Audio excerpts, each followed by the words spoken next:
Thank you for watching NTD Business. Coming up tonight, Facebook parent company Meta is threatening to remove all news from its platform in light of new bill in Congress that could take money away from Meta and give to news organizations. The latest big company to announce layoffs. BuzzFeed says it's letting go 1 out of 10 of its employees, as many warn of an upcoming recession. And GM gives a reason for suspending advertising on Twitter. It claims, though, it's not because of free speech. That and much more coming up on NTD Business. Great to have you with us, Don Ma here. Breaking news. Just now, a jury in New York has found the Trump Organization guilty of multiple crimes, including tax fraud. The Manhattan District Attorney said the organization got away with awarding executives with lavish perks while concealing the benefits from the tax authorities. According to the lawsuit, Chief Financial Officer Alan Weisselberg received $1.7 million in unreported payments. Former President Donald Trump, though, was not charged in the case. The Trump Organization argued that Weisselberg carried out the scheme to benefit himself. Trump has also said this was a political witch hunt. The Trump Organization faces fines over the conviction, though the exact amount will be determined at a later date by the judge who oversaw the trial. And there's a big legal battle between Meta, the parent of Facebook, and news organizations. This is a legal battle, though, that doesn't involve lawsuits, at least not at the moment. Congress is deciding whether or not to pass a bill that would force Meta to pay news organizations. Now, news organizations put a lot of content on Facebook, but right now Facebook doesn't pay them to do this. News outlets do this voluntarily. This new bill is called the Journalism, Competition, and Preservation Act, or JCPA. Social media professor at the University of Florida, Andrew Selepak, says Congress's intention here is to help the news organizations. It's an attempt to try to provide revenue to local news, local newspapers in particular, in a way to try to help them. We've seen here in the United States that, countless local newspapers have closed down over the past few years because of social media, because people are getting their news from social media, particularly younger people. Small-scale news organizations do a lot of reporting. This reporting sometimes makes it into bigger news outlets. Without the smaller organizations, a lot of our news would be lost. So this bill would allow different news organizations to join together and negotiate a fee Meta must pay for putting their news stories on its platform. In other words, take money away from tech giant Meta, it has a lot of money, and give it to smaller companies that don't have a lot of money. The bill would sort of create a wealth transfer type of situation. But Meta is fighting back hard. One Meta executive tweeted that the bill was ill-conceived. He argued that news organizations willingly put their content on Facebook for their own benefit. They get exposure this way. He says Meta is basically helping them get exposure for free. He says Meta shouldn't then be forced to pay other organizations for putting content on their platform.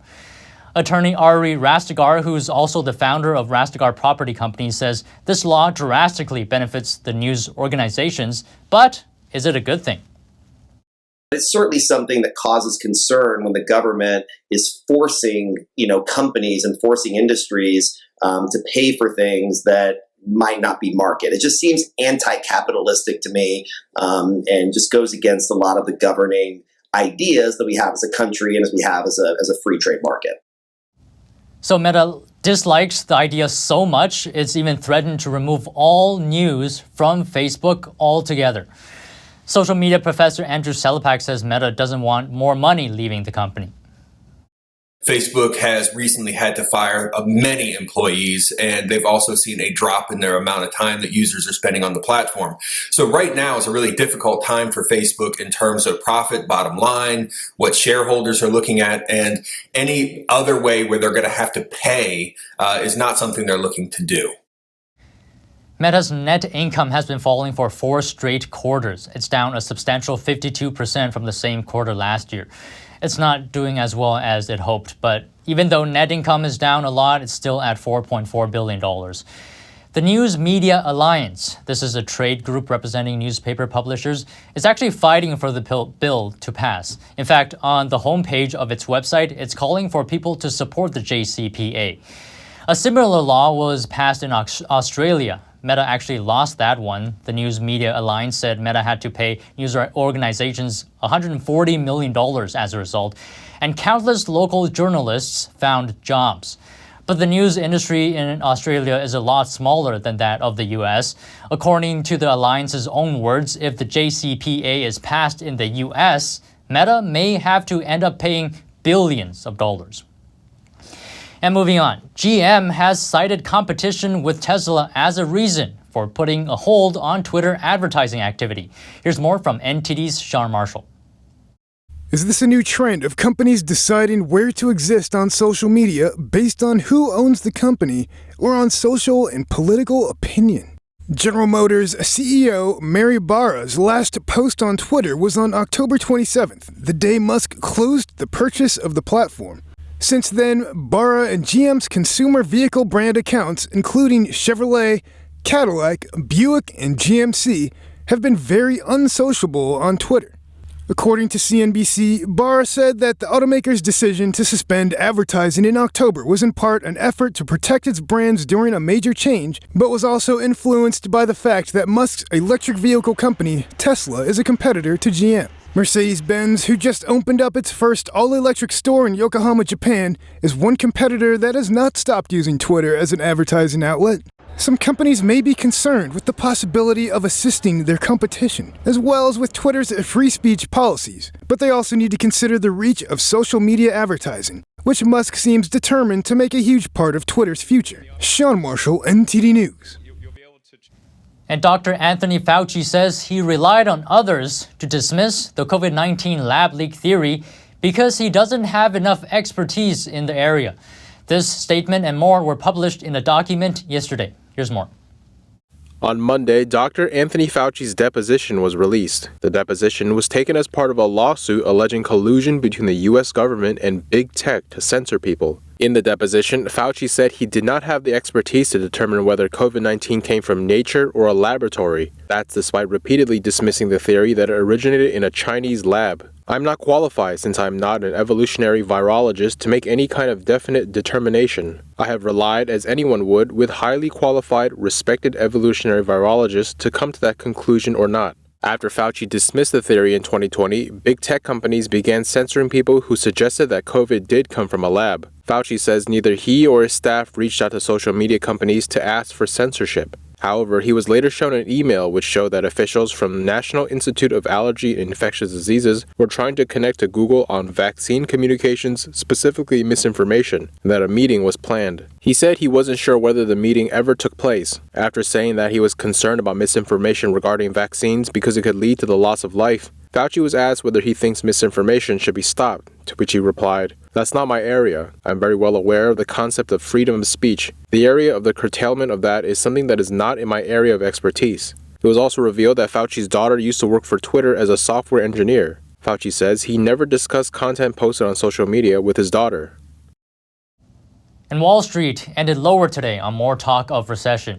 The Dow fell 351 points or 1%, S&P dropped 58 points or 1.4%, NASDAQ dropped 225 points or 2%. And two women are suing Apple over its AirTag device, which they say has made it easier for former partners and others stalkers to track down victims. The women say Apple has been unable to protect people who use AirTag. The company had said the device was stalker-proof since its launch in April in 2021. AirTags are intended to be attached to your keys, wallets, backpacks, or other items, so when you lose them, you can find them. But privacy experts and law enforcement have said some people use AirTags for criminal or malicious purposes. The plaintiffs called AirTags the weapon of choice of stalkers and abusers. Earlier this year, though, Apple announced upgrades to warn users faster when an unknown AirTag might be following them. Pharmaceutical partners Pfizer and BioNTech are countersuing competitor Moderna for its patent infringement claims against them. The suit concerns the development of the Pfizer-BioNTech mRNA COVID-19 vaccines. This all started when Moderna sued Pfizer in August. It said Pfizer violated patents on 3 key innovations developed before the pandemic. Pfizer and BioNTech say, though, they did not copy Moderna's technology to make their shots. In their countersuit filed Monday, Pfizer and BioNTech asked the court to dismiss Moderna's lawsuit and order that Moderna's patents are invalid and not infringed. Moderna is also in a public dispute with the National Institutes of Health over intellectual property rights. Additionally, the company is being sued by 2 BioNTech companies for the same thing it accuses Pfizer of, which is patent infringement. More tech layoffs. Online media company BuzzFeed says today it will cut about 12% of its workforce to rein in costs. It's joining a growing number of U.S. firms that have taken similar measures in anticipation of an economic downturn. BuzzFeed has about 1,500 employees. In a letter to affected workers, BuzzFeed CEO Jonah Peretti said the company has to cut costs because of, quote, worsening macroeconomic conditions, as well as the ongoing audience shift to vertical video. Peretti also said he expected the economic downturn to extend well into 2023. Several big tech companies have cut jobs and scaled back hiring in recent months, including Meta, Twitter, and Snapchat parent Snap. And JP Morgan Chase CEO Jamie Dimon said today the U.S. economy could enter into a recession next year. President Joe Biden visits the Arizona plant of TSMC today. This as the Taiwanese chipmaker is set to more than triple its planned investment in the factory to $40 billion. That's one of the largest foreign investments in U.S. history. Here's the president earlier today. These are the most advanced semiconductor chips on the planet. The chips will power iPhones and MacBooks, as Tim Cook can attest. Apple had to buy all the advanced chips from overseas. Now they're going to bring more of their supply chain here home. It can be a game changer. Some view the investment as a big win for Biden after supply chain issues disrupted the U.S. economy early in his presidency. Biden is joined by TSMC founder Morris Chang and the heads of various chip makers. The plant is scheduled to be operational in 2024. TSMC is the world's largest contract chip maker and a major supplier to U.S. hardware manufacturers like Apple and NVIDIA. Elon Musk's SpaceX is expanding its Starlink satellite system into the military sphere. It's a new national security line called Starshield. The new program was unveiled Friday. It includes building up the launch and satellite communications technology, as well as providing a secured satellite network for government entities. The most likely customers of Starshield would appear to be the U.S. military and intelligence community. They've already invested heavily in SpaceX's satellite technology, with key stakes in the Starlink system. Details so far, though, on Starshield's scope and capabilities remain sparse. And a North Carolina county is experiencing its third day of blackouts, affecting tens of thousands of people. This is after 2 power substations were shot up in Moore County. North Carolina Governor Roy Cooper told CNN that this was a malicious criminal attack on the entire community. This was a specific act. The person or persons knew what they were doing and what it took to disable this substation. So what we're going to have to do is to work with state and federal officials, and I think this needs to be a national conversation about the level of security that we have at these substations across the country. The power provider to the area, Duke Energy, said more than 35,000 customers were without power this morning in Moore County. Across the county, many businesses and restaurants displayed closed signs in windows and had empty parking lots. Now, this is during a time normally when they're full of tourists and holiday shoppers.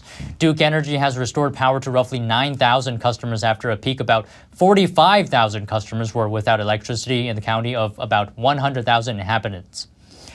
And now turning to Europe. Russia's invasion of Ukraine plunged Europe into its biggest land war since World War II. As Putin pays up to keep his campaign grinding on, managing its fallout at home and abroad is likely to get even harder. Olivia Zolino reports. Despite U.S. intelligence warnings, many European and Ukrainian officials didn't believe Russia would invade. Their logic? It would be irrational of President Vladimir Putin and far too much for his army to bite off. Nonetheless, Putin, incensed by what he saw as Ukraine's westwards pivot, ordered his, quote, special military operation. Russia's invasion of Ukraine upended geopolitics. NATO expansion was the very thing Putin opposed. Now the alliance is poised to add Finland and Sweden. Previously, Ukraine struggled to get the West interested in its conflict with Russia, but it's now receiving unimaginable international support. The U.S. is providing the lion's share of the financial and military aid required to keep Ukraine in the fight. Meanwhile, harsh sanctions are shrinking Russia's role as one of the world's big energy and commodity producers. Russia can expect more Western attempts at isolation in 2023, including of Putin personally. Iran, North Korea, and Belarus remain staunch supporters, and China and India are buying heavily discounted Russian oil.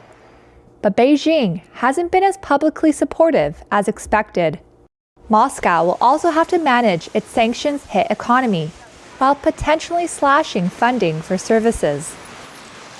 Take a quick look in your fridge before you pack your next lunch, because Kraft Heinz Foods Company is recalling about 2,400 pounds of its ready-to-eat Oscar Mayer ham and cheese loaf. According to the U.S. Department of Agriculture, the products may have been contaminated with under-processed material.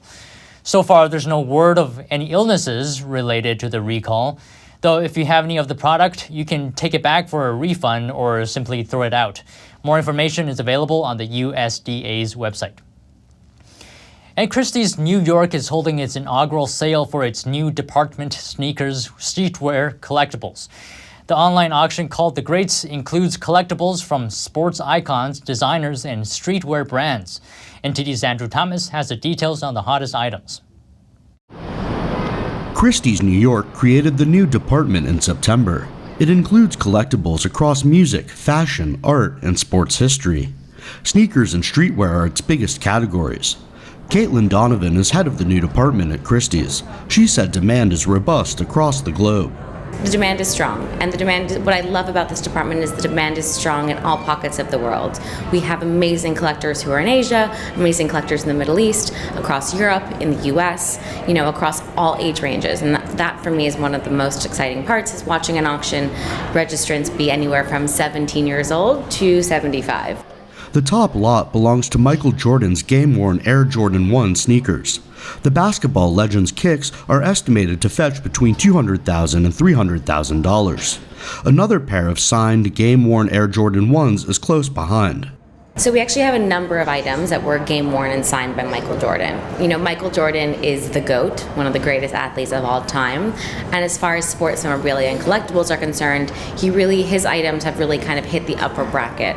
A pair of shoes worn and signed by tennis champion Serena Williams has an estimated sale price of $17,000 to $20,000. Another worn pair comes with a tennis ball signed by Williams.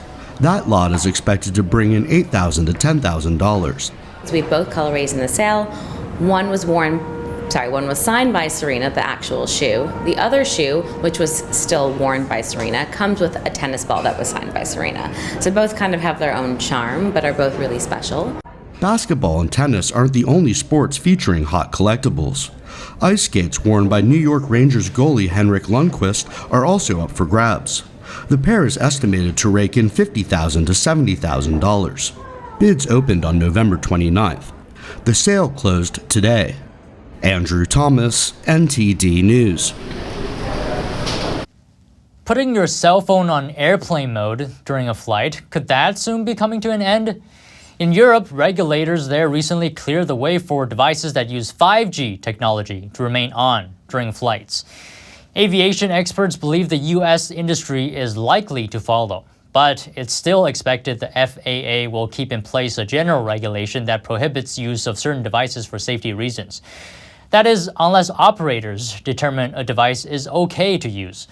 One aviation studies professor says the main issue is potential interference with an airplane's navigation systems, though there's not yet been any evidence that electronic interference has caused problems or worse, been a factor in a crash.